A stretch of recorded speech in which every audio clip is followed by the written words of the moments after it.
Mga SPED learner puspusan ang pagsasanay para sa nalalapit na R1AA meet. Sundan sa report.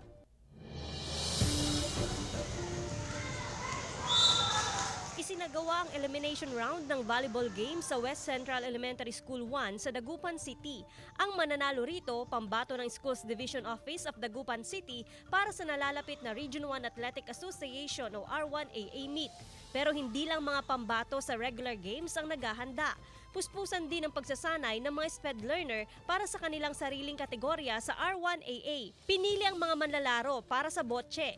Kabilang sa may intellectual disability ang mga kalahok. Hindi raw sila dapat ismulin dahil ilan sa mga mag-aaral naging kampyon na sa nakaraang R1AA. Mayroon namang times po na kailangang ulit-ulitin yung instruction sa kanila, pero most of the time naman, enjoy naman silang kasama.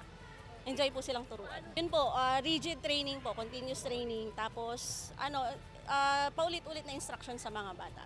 Sa 8 SPED learners, 4 lamang ang mapipili sa larong botche kung saan maglalaro sila sa single, double and team category. Sa larong botche, ihahagis ang bola at kung sino ang may pinakamalapit na distansya sa palina o puting bola, siya ang panalo.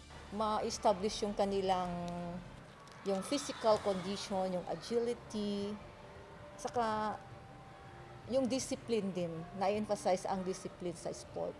Kasama si Ron Alistair Taniedo, Joan Ponsoy, One North Central Luzon.